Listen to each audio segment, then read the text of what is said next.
होई अष्टमी का व्रत मुख्य रूप से अपनी संतान की लंबी आयु की कामना के लिए किया जाता है। उपवास करने वाली स्त्रियों को व्रत के दिन क्रोध नहीं करना चाहिए और उपवास के दिन मन में बुरे विचार लाने से व्रत के पुण्य फलों में कमी आती है।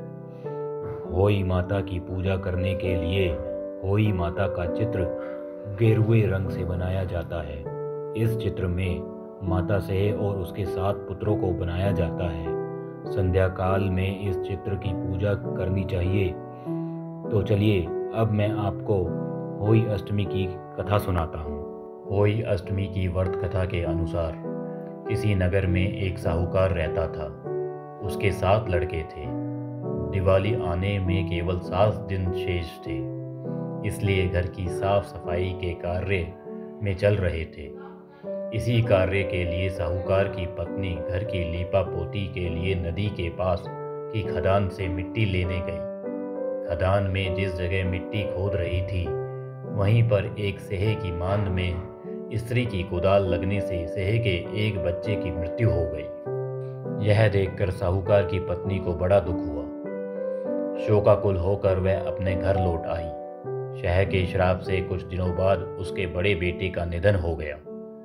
फिर दूसरे की मृत्यु हो गई और इसी प्रकार तीसरी संतान भी उसकी नहीं रही। 1 वर्ष में उसकी 7 संतान मृत्यु को प्राप्त हो गई।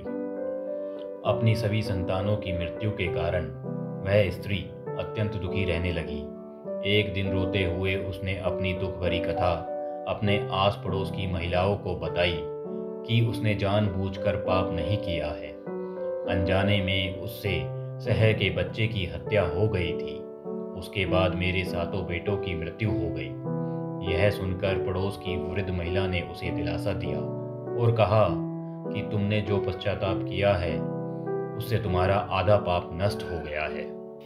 तुम माता होई अष्टमी के दिन माता भगवती की शरण लेकर सह और सह के बच्चों का चित्र बनाकर उसकी आराधना कर क्षमा याचना करो, तुम्हारा कल्याण होगा। ईश्वर की कृपा से तुम्हारे पाप समाप्त हो जाएंगे। साहूकार की पत्नी ने वृद्ध महिला की बात मानकर कार्तिक मास की कृष्ण पक्ष की अष्टमी तिथि का व्रत कर माता अहोई की पूजा की। वह हर वर्ष नियमित रूप से ऐसा करने लगी। समय के साथ उसे 7 पुत्रों की प्राप्ति हुई। तभी से होई व्रत की परंपरा आरंभ हुई। बोलो जय होई माता की।